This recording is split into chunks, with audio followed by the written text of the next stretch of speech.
corrupt Ukrainians. Ukrainian authorities. Ukraine. Ukraine. Donald Trump is being impeached, and for some reason, it's all about this place, Ukraine.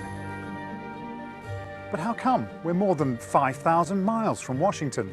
It's a complicated story about corruption, conspiracy theories, and Russia. And it all begins with a phone call.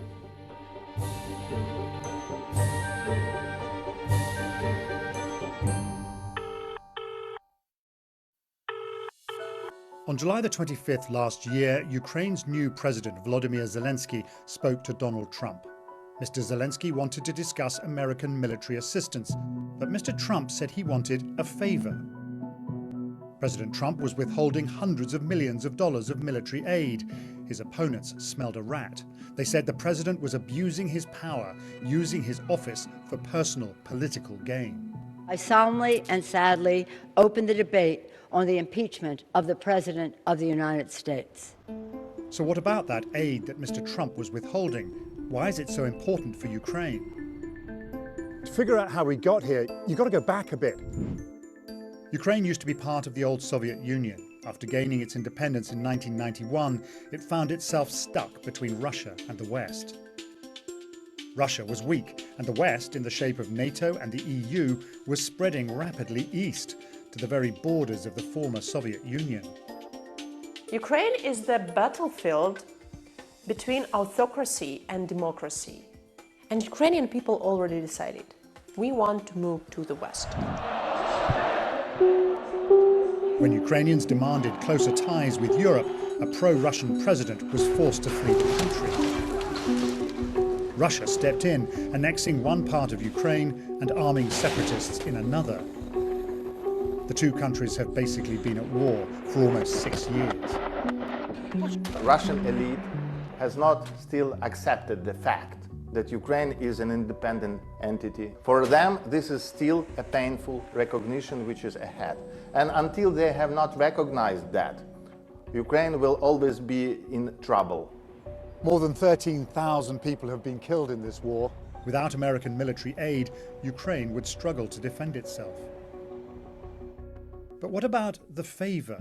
What was President Trump asking for in that phone call last July? Well, he referred to two allegations and asked Zelensky to investigate both. One, that Ukraine had somehow meddled in America's 2016 presidential election, and two, that one of Mr. Trump's main rivals in this year's election, Joe Biden, had abused his own political influence to prevent an investigation into his son's business interests in Ukraine. They're not based on real facts. They're based on fake news, on this cocktail of fake news, misinformation. Russia was the country interfered in American elections 2016. It's true, both theories have been debunked. Ukraine did have concerns about candidate Trump. He seemed rather keen on Russia. Wouldn't it be nice if we actually did get along with Russia? But there was no concerted effort to stop him being elected. And there's no evidence that Joe Biden used his influence to protect his son, or even that his son did anything wrong. But if they're not true, where do these theories actually come from? You can see why Donald Trump would want to believe them. He's never liked the idea that Russia interfered in the election that he won in 2016. And dirt on a political rival? Whoa. Well, surely everyone wants that. But these theories aren't just peddled in the US. Слава богу, нас теперь уже никто не обвиняет, что мы вмешиваемся в выборы в Соединенных Штатах. Теперь Украину обвиняют.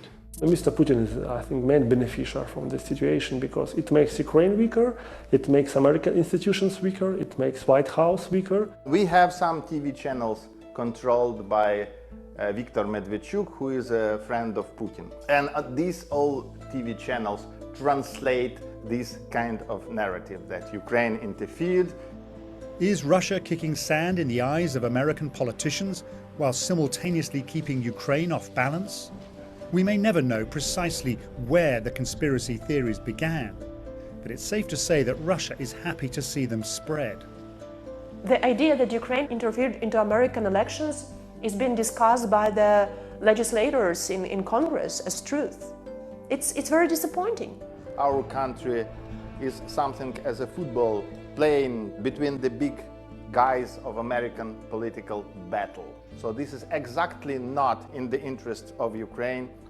Donald Trump's phone call with Volodymyr Zelensky has placed Ukraine at the center of Washington's biggest, ugliest political drama.